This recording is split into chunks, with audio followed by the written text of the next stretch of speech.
a man. His name is Leroy Smith. On January 25 coming up, Mr. Smith, he would be celebrating his 71st birthday.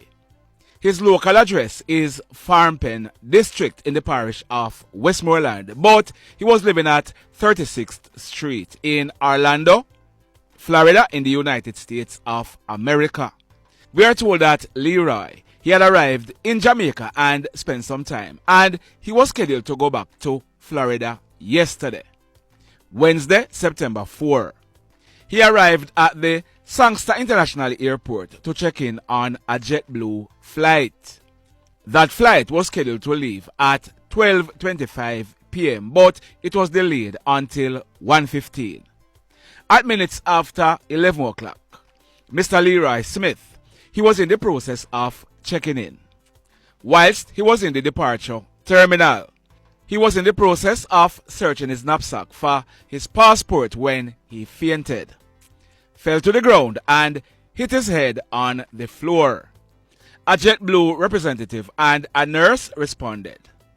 In the end, Mr. Leroy Smith, he died right there in the Sangster International Airport. Like I said before, this video that I'm going to be playing is of a lady who was in the airport. Listen to what she has to say because it is very, very important. Remember to hit on the love button from now. Also, share the video. If you have not yet subscribed to the channel, hit on the subscribe button. Watch this. Hi everyone. This is not something that I normally do. As a matter of fact, I've never done it before. But I believe that there is a need to do this today. I'm doing this. I'm live at this Sangster's International Airport on my way back home to America, taking flight JetBlue. So we arrived at the airport just about 11 o'clock there, or yeah, near 11 o'clock or a little bit after. We were at the gate, not the gate, sorry, the counter. Actually, I was at the kiosk.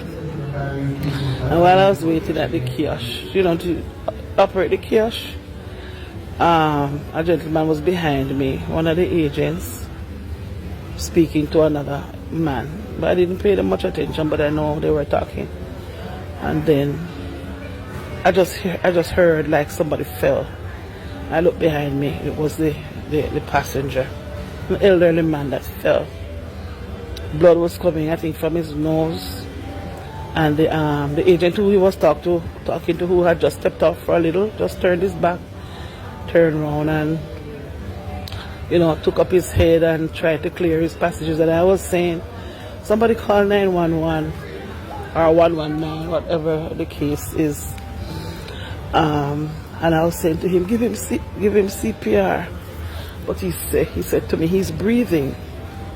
He's breathing, and for truth, he was breathing and doing a little bit of shuffling, slight shuffling.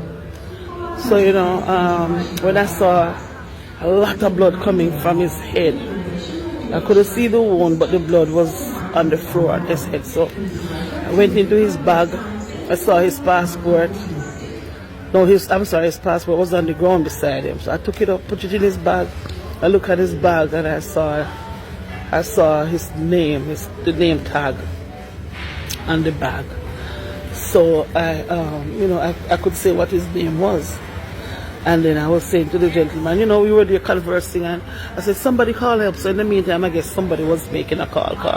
Somebody did say that they called whatever. I think they said operations or something. Right?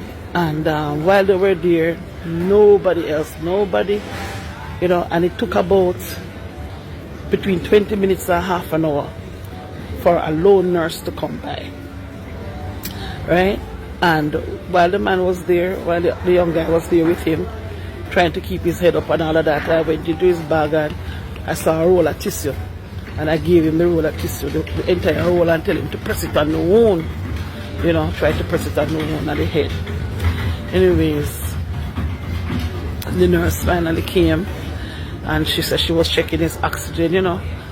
In the meantime, I took out his phone. I got his phone and was searching his phone to see if we could find a number, a recent number. And we were making calls using our phone. And because we couldn't place any calls on his phone. And then the JetBlue lady came and she took his phone and she went on the phone. Myself and her, we were going through it to find a number that we think we could call. So she called the number. While she was calling the number, another gentleman who came, I don't know who he represents, but he's with the airport. He's with the airport, he had on one of those vests. And he was saying, tell the, because we got through to the person on the phone, and the lady was telling him that, you know, the customer, I won't say his name, the passenger, he collapsed, you know, and he's at the airport. So she said she was trying to get somebody, you know. He was there, you know, telling us to tell him, or telling the JetBlue lady to tell the person on the phone that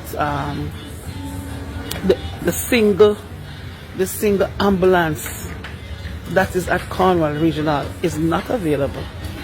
And for them to call a private ambulance, the person on the phone has to approve the payment of $400 US. They have to confirm that it's okay for them to call the ambulance and noting the payment of $400 US. So I said, we have to wait for them to do that to get help for the man. The man need help. The man, I saw the man gap. I never see somebody gap, or what they call it, catch breath, in my entire life. First time I'm seeing that, right? And the man was gapping, right? And the man was saying, so I said, why do you need to tell them that? Why you need to get $400, or to confirm that then we pay $400 before you call that? You understand? So that is stupid. So the nurse was saying, if they can't get the ambulance, then they'll get the taxi. Miss, get the taxi. I'll pay the money for him. I'll pay the taxi. Get the taxi. You understand? So they tried to let me know that it's protocol, and they have to get approval from the family member to call the ambulance, to call the private ambulance, which will cost $400 US. The man at the airport, waiting and ready to go back to America, taking JetBlue, right?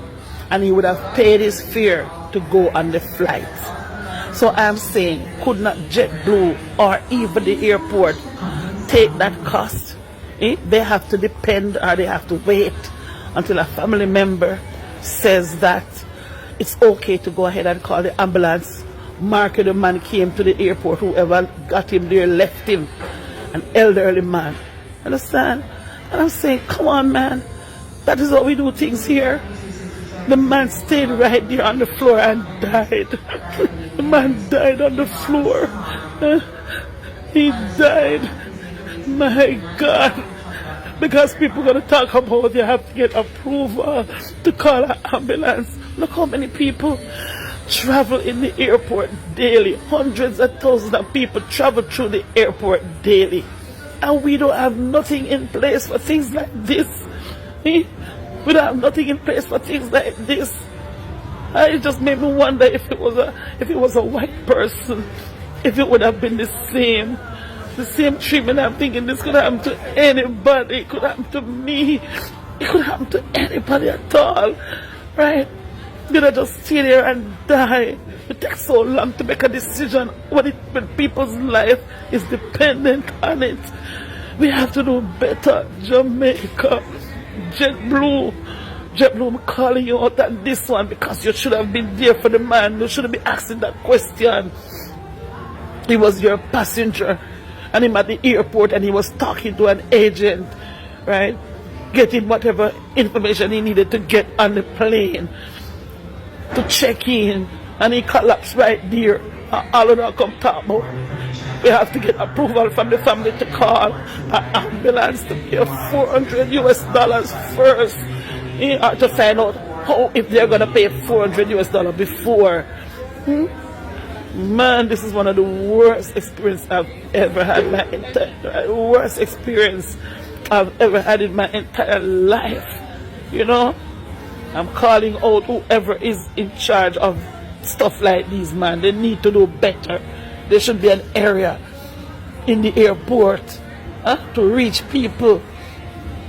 One ambulance, the Cornwall Regional Hospital, one ambulance, and because it is not available, a private ambulance has to be called, and before it is called, there has to be confirmation, right?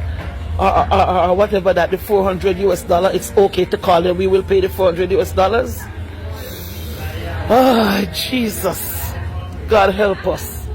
God help us, man.